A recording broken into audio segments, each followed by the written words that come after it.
Ada fase di hidup di mana semuanya kelihatan baik-baik saja, tapi entah kenapa terasa kosong. Kalau kamu di fase itu, bukan berarti kamu gagal. Mungkin kamu sedang berada di ruang yang muncul setelah kita melepaskan sesuatu. Ruang ini rasanya hening, bukan sedih, bukan bahagia juga, hanya kosong. Kalau kamu di sini sekarang, bukan berarti ada yang salah. Kita cuma sedang melewat satu fase. Seringkali kita mengira hidup harus selalu terisi. Kalau kosong, rasanya seperti ada yang salah. Padahal, bisa jadi ini bukan kegagalan, tapi tanda bahwa sesuatu sudah selesai. Seperti kamar yang baru dibereskan, barang lama sudah pergi, tapi yang baru belum datang. Rasanya sunyi, tapi disitulah untuk pertama kalinya kita bisa bernafas.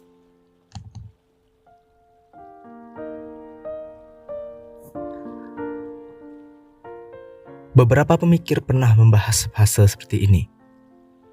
Kamu bilang, hidup memang tidak selalu memberi jawaban, dan mungkin tugas kita bukan memaksakan makna, tapi berani hidup di tengah ketidakpastian. Sartre melihat bahwa makna tidak diberikan pada kita. Kitalah yang perlahan membentuknya lewat pilihan. Dan Viktor Frankl menyebut kekosongan ini sebagai ruang.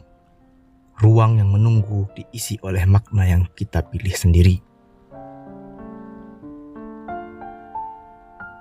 Setelah kita melepaskan sesuatu, yang pergi bukan cuma orang atau keadaan.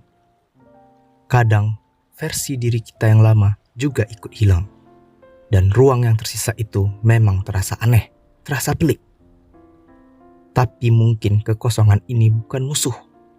Mungkin ini tanda bahwa kita cukup jujur untuk tidak lagi mengisi hidup dengan hal yang sudah tidak selaras.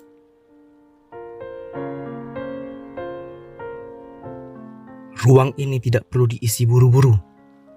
Mungkin kita bisa mulai dari hal yang sangat kecil. Hadir penuh di satu momen, menempati satu janji kecil pada diri kita sendiri, melakukan sesuatu dengan sadar meski sederhana.